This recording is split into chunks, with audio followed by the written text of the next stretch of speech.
Saturday was an emotional day for Auntie Cheryl Drayton and Lynette Hayes as they unveiled this sculpture here behind me. 3 Kurnai Women is a bronze sculpture created by local artists Jessie McLennan and Rebecca Van Dyke Hamilton. It celebrates the lives of local women Dora Hood, Eufy Mullet and Gina Rose.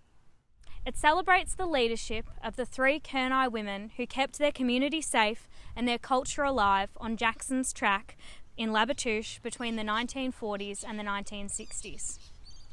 The women continued to lead the community after the Border Protection relocated the families into Drouin in 1961.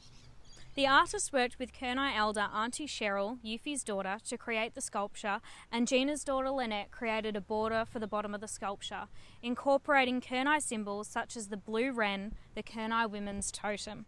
Dora is depicted holding a Bible, a symbol of her belief that Christianity was a way of living that was acceptable to authorities. She believes strongly that Christian life would protect her children from removal.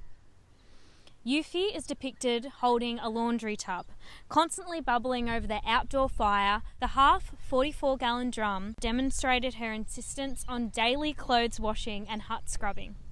And Gina holds a guitar, representing her dedication to keeping the Kurnai culture alive through music and singing. It's been a long time coming and the process lead up to it has been humongous, but I did see it when it was in the down at the in Melbourne when they did the moulding, and I didn't actually appreciate it in a way that I do now.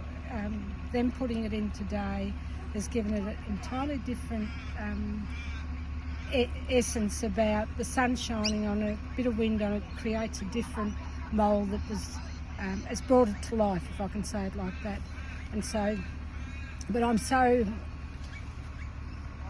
honoured in a way that it's finally got here, and people passing by this morning have stopped and asked what the statue's all about, so there's already an interest, and then once they realise what it is, they're just stoked. So it's been tremendous.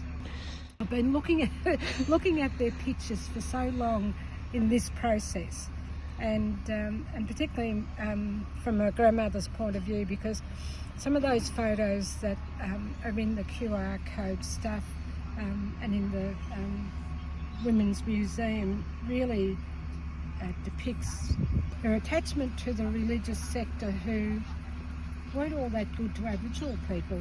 It's marvellous that she stayed true and that her religion kept her going in a way, not the religious people but the religion. And so when she so that's referenced in the QR codes, and I think that's terrific. Mum and her washing, look, I look at those photos and I look at that and I just think I can still see her standing by the copper, getting the clothes as wide as she could, and I can still remember Auntie Gina. She, was the larrikin on the track. She kept us kids entertained, and it's just good to see that she's there as usual, singing with the guitar. So for me, it brings back my childhood memories.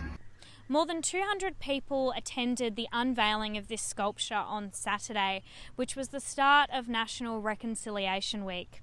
A smoking ceremony was held at the event, which was attended by Member for Eastern Victoria Harriet Shing, Minister for Women Natalie Hutchins, and Baw Shire Mayor Councillor Anne-Marie McCabe. The 3 Kurnai Women statue is the 4th of 6 permanent public artworks being unveiled throughout Victoria to acknowledge and celebrate women's achievements. The project received $155,000 from the state government and $40,000 from the council's public art fund. The statue includes QR codes that link to the 3 women's stories, as told by Drouin woman Jeannie Horton on the Finding Her website. I think it's good that it's that there is an element about some form of, whether it be Sorry Day or the national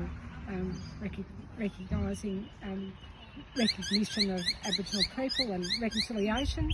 And I just think it'll be an honour to see people try and reconcile with the fact that we have the voice coming, we have treaty coming. and it's decisive for a lot of people. So where do we end up as a nation? Do we become a one Australia, or are we still going to be divided?